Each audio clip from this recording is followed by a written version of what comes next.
Now, when it comes to purchasing a monitor, there are literally lots of variation out there, from brands, screen resolution, panel type, screen size, and refresh rate, and so on. So there are literally hundreds of different monitors. So yeah, they are a bit overwhelming. That's why in this video, I'm going to give you 4 things that you need to be considering before buying your monitor. So let's begin. As a student studying in UK, specifically in London, and who is not eligible for the full maintenance loan, the first thing that I had to consider was price. Price was the main issue because of course I can't afford to spend all of my maintenance loan on a monitor because I really can't afford that. And yes, so that's not the best thing to do right now. Maybe in a later future when I'll be able to afford to spend lots of money on a monitor, then I'll go for LG ultra wide, but not now. I wanted a decent monitor, so not very expensive that I can afford, and even not very cheap that's gonna break very soon. So I went for something between the middle. So the sweet spot for me was about from £120 to £150, and in fact I found this monitor, the 27-inch Philips monitor, for about £130. So yeah, literally I hit there. Price might not be your first thing to consider, but in my case was definitely the price. So the price was my first thing that I had to consider when choosing a monitor.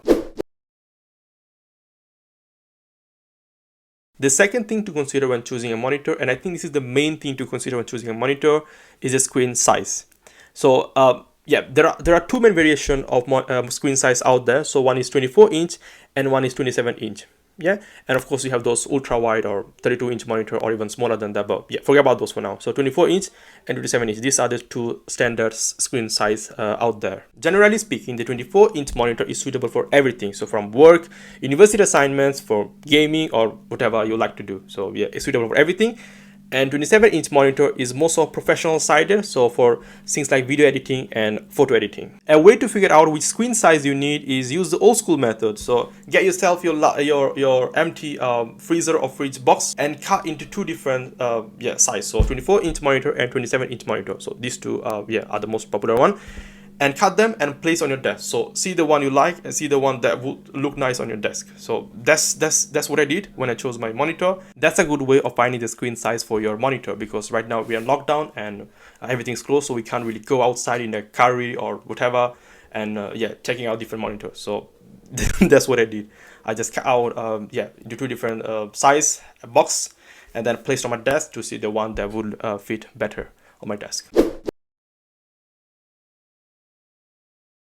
The third thing to consider is resolution. So resolution is also an important part of when choosing a monitor.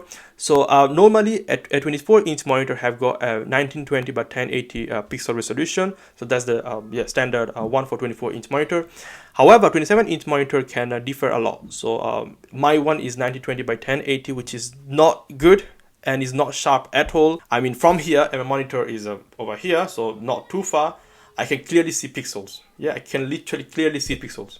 So that is not a good thing to have on a 27-inch monitor. In theory, more the resolution, better it is.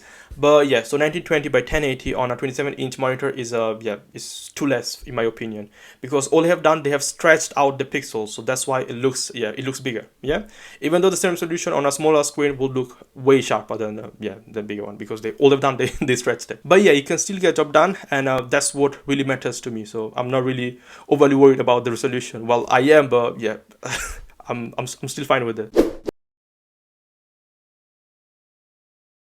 And the fourth thing to consider when choosing a monitor is a panel. So there are 3 main type of panel out there: IPS, VA, and TN. The third one is not so popular. So there are many TN monitor out there, but yeah, not so popular. So just forget about it. So IPS and VA. IPS ideal for graphical work, so I've got better colors, and VA is ideal for gaming. Yeah, so refresh rate is much higher on a VA panel compared to the IPS. A good thing about IPS panel is the viewing angle. So you have a wider viewing angle, but it doesn't really matter at the end because you're just alone sitting on a desk. So just you looking at the monitor. So there's nobody else on different angles looking at it. So it doesn't really matter at the end.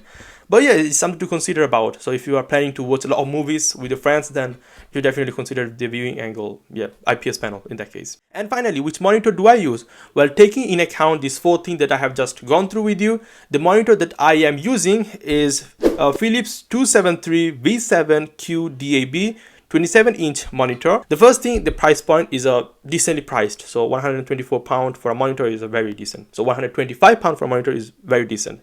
Secondly, the screen size, yeah, is a 27-inch monitor, so it's big enough for me, and I mean, it's a really really big for me really, because I think at this point I could go even for like 24-inch monitor, so that should have done well. But yeah, just to make it sure and just to not regret later on, I went for the biggest one I could. So yeah, this is the one.